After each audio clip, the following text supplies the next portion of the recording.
right, welcome to another episode of the Paint Nerds. What up? Episode 3, I believe. Yeah. Or episode 2. 2.3. How about we go 2.275? Sounds good. Okay. One of the things about minis that's really cool, and I mean, it's not cool. It's actually a lot of work, but it's useful. Cool. It is cool, but it's useful. Mm-hmm. Because these miniatures that you guys are buying and all that, especially if you don't have a whole lot of money to go buy a whole nother army, there is actually a way to strip your minis of their old faction stuff. Oh, minis. That's what I said. Yeah, I know. I was doing the... Oh. We have dad bods. Nobody wants to see that. There's a whole segment of the internet that wants to see that. No. Not our viewers. No. God, no. So you can actually take the paint off of your miniature, let it dry, give it a little wash, let it dry again, and then reprime it, repaint it however you want. Yep. So we're going to actually show a couple of those things today. One main method. He's got another method that he's had success with. Some success. It was still working out the technique of it, but shows promise. And based off of most things said on the internet is the best way. I just need to learn how to do it right. Well, describe your way. Because we don't have the stuff here to show that. It's a product called Simple Green. It's supposedly extremely good at stripping paint off minis. You have to soak it in a straight solution, I believe, and then scrub it off with a toothbrush. Similar to isopropyl alcohol, I use it in my career a lot for cleaning heavily pooped on surfaces. Zookeeper life. I keep forgetting that you're a zookeeper. Like, I heard that, I'm like, are you doing videos on the internet I don't know about? Like, I mean, probably, but... the method we're actually going to show you today is using isopropyl alcohol. Mm-hmm. Isopropyl alcohol and acrylic paints are natural enemies. So, alcohol is a solvent in solution. Alcohol's a solution. It is. It's the cause of and solution to most of life's problems. So, what we're going to do today is we're actually going to be using 91% isopropyl alcohol, painted mini, and forgive my hands, I was showing Chris the differences in alcohol, a toothbrush, and a little cup of alcohol that you fill with alcohol. So I'm actually going to bring all of this down here so we can see it a little better. And so what I do is, you can do it one of two ways. You can like dunk the whole piece if that makes you happy, and kind of try to get your brush in there if you have a big enough cup or you've got enough isopropyl alcohol to do the job. But what I do is I typically, and it's already coming off on my fingers, like you can already see it. So what I do is I dunk my toothbrush in, and then I just brush it like you're brushing teeth. You can already see it's starting to come off. So you can get in all the little nooks and crannies. You just keep dunking your toothbrush.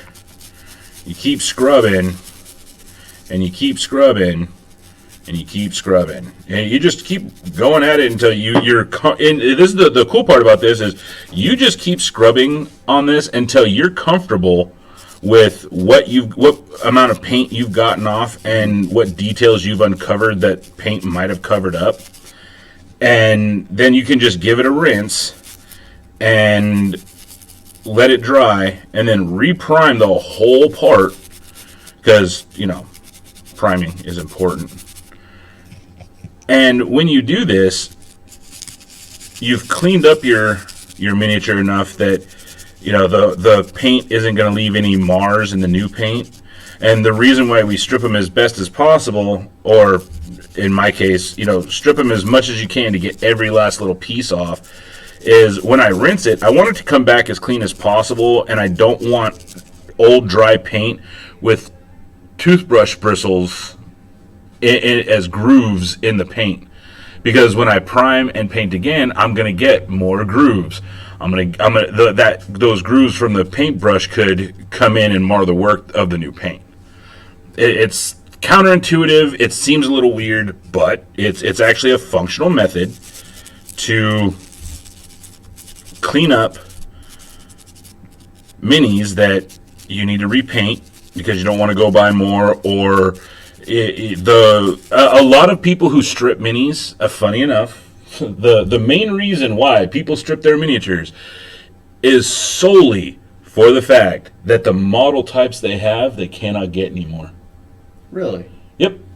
There's and then what I do after I do the stripping is I put it in some water right here. I just dunk it in water, and there we go. We've got a mostly clean, if I can get it in the camera view, I got a mostly clean part that I can reprime and reuse. I can literally just let this dry, reprime it, and then I have a whole new palette, a whole new canvas to paint on. I can turn this thing from the blue it was to a dark green, or I can do a dry brush pass over it and have it kind of swirl around. And that is my method for getting rid of unwanted paint on a miniature.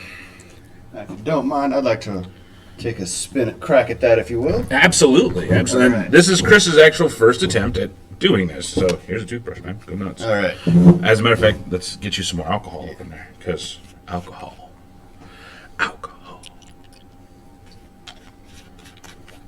And be very liberal. And that's the thing, is you got to be liberal. You're not just going dip. I don't care about this, man. Get it messy.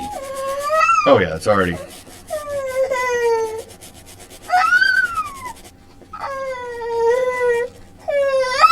And the executive producer is having a fit because his tablet's not doing a thing.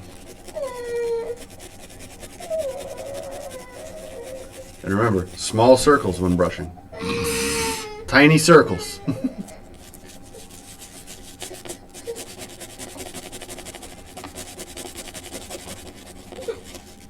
Oh, did you want to watch? What's the matter, bud?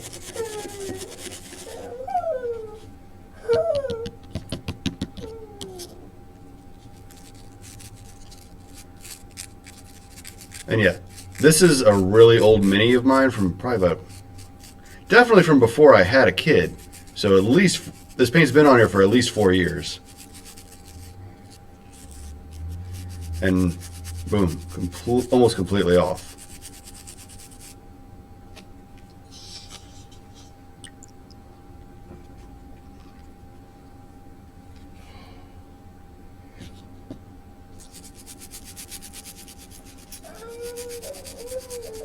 He's fine.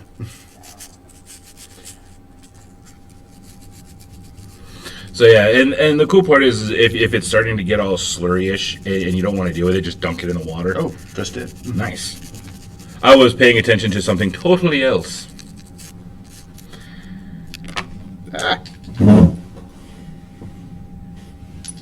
Slippery paint. So yeah, and give it a dunk. And voila. Still got a ways to go, but you can definitely see the amount of progress as opposed to before. Yep. And again, a little bit of priming, and that was clear plastic. Yeah, that wasn't supposed to be painted. be. Somebody got overzealous. Yep. And it did not affect the plastic itself. That's all still good and solid. This is all a one-piece mold, so no issues with melting of the plastic.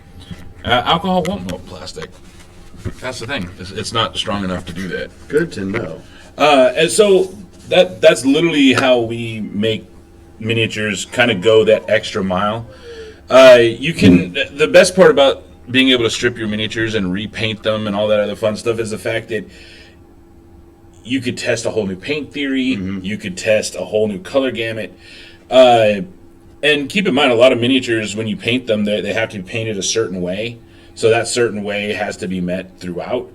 So this gives you the ability to take, like, your Ultramarines and turn them into Black Templars. Yes, indeed. The Warhammers. Mm-hmm. Mm-hmm. The Hammers of War. Indeed.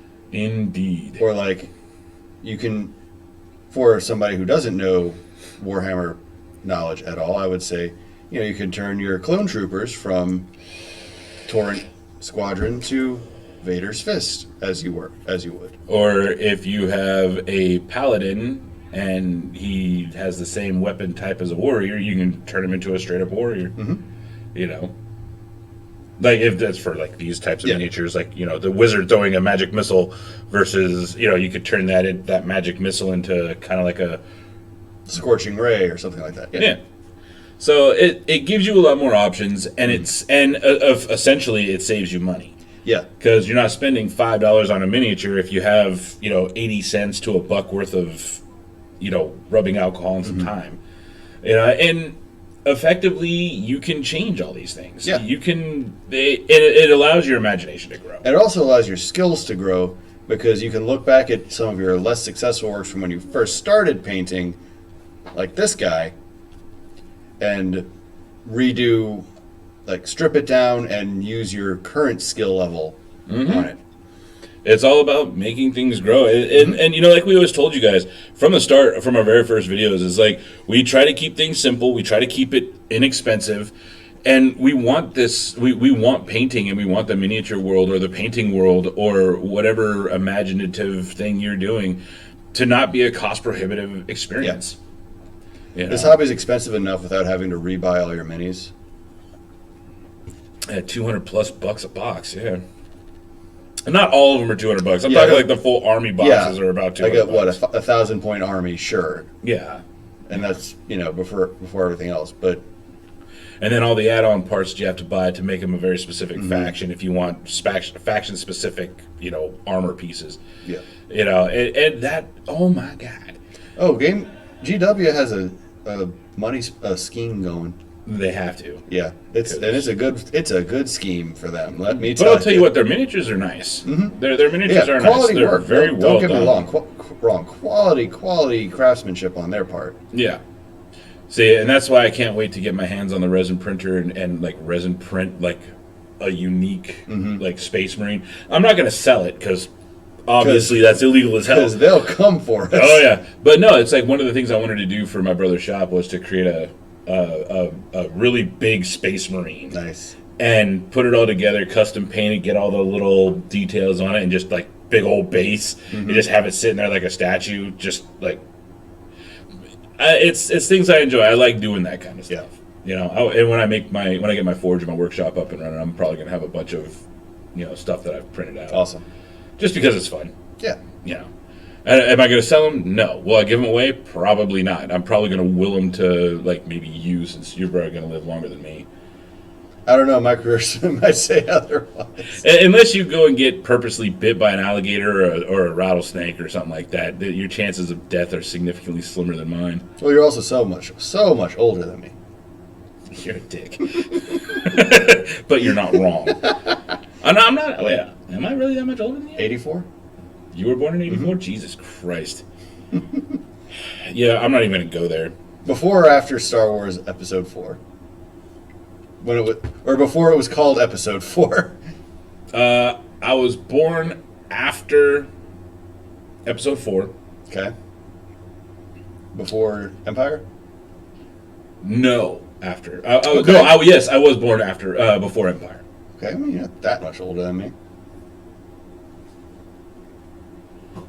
You're less than 10 years older than me. We'll have this debate after, because I don't want people going, oh, get advice from an old guy. Rah, old guy people suck. So listen to your elders, folks. They're wizened in their ways. No, they're not, man. Like, they have some good advice, sure, but I don't know, man. They don't have much advice It's for learned today's... from poor decision making in the past. Right? I mean, I'm dealing with the same thing at work, so because I'm now the old man of the team. Hey, you know what? That just means you get to drink coffee and go, you're going to die. Back in my day. Back in my day. All right, so now you have a way to strip your minis of paint, or actually anything with acrylic. Yes. Anything made with acrylic paint. How would you strip enamel paint? Enamel stripper, actually. Well, that makes sense. Like paint stripper. Just like the normal model paint because that you get at, typically like, enamel Michael's. paints are done on metal. Oh. And you don't use. Don't tell testers that. Well, I mean, you can use it on plastic with the right primer. But they actually have Tester actually has a paint stripper. Yeah, no, I know. Like literally does the same thing. You just spray it on. Or I know it comes in the little pack of glass vials of yeah model paint. Yeah, but actually they send that little one to help clean your brushes. That's what that's for. Is you're supposed to clean your brushes in that. those god awful like snipped flat brushes that are good for 5 minutes. Yeah, I know what you're talking about. We're just old. Yep. We're just old. But no, typically you can get like a mineral spirit that would be safe on that's plastic safe. Okay. And you can just and do the toothbrush thing with that. Wear gloves and PPE if you use mineral spirits. Taken from first-hand experience. Wait, you use gloves? Or just like long hand, not like latex gloves, but like protection. What are you, bathing in it? I had Rust-Oleum all over my body at one time. And I was like, what? I asked the person at the hardware store, what can I get that will not slough my skin off? And they were dumb and told me mineral spirits. Hey, you know what works better than that on skin? Many things. Isopropyl alcohol. Yeah, this in a 50-50 solution of water, and you get one of those soft, like bath scrubbies, like the little buff puffs that women have. That my wife has like 5 million of. One of those, dunk it in, and it'll take it right off. Oh, also 3-in-1 oil. You're gonna laugh when I tell you what I found works best. A fish. Yeah. Yep. I was, as a marine mammal keeper at one point, I was up to my armpits in fish one day, and I got some on my hand, and I was like, huh, the paint's coming off. Well, I gotta throw this bucket of fish out, but hey, I don't have paint on my arms anymore. 3-in-1 oil. Oh, hey, another one that'd be perfectly great. WD-40. Yeah, I mean, it's concentrated fish oil, yeah. I thought it was concentrated fish oil. Oh my God, no. No. WD, the Water water displacement solution 40. Yeah. I thought it was like a fish oil type thing. It acts like a fish oil. Okay. It's still a binary chemical component. Oh, well, yeah. No, it's actually a trinary chemical component. So it's literally it's a displacement. So it actually will get under the paint, and then the oil in your skin isn't water. So it literally sits between your skin and the paint, and it'll just come right off. Like you don't. This whole have a great train week. of thought. We will see you later. Of the term mineral spirits. If you don't see Chris on the next video, love y'all. Be safe and keep painting.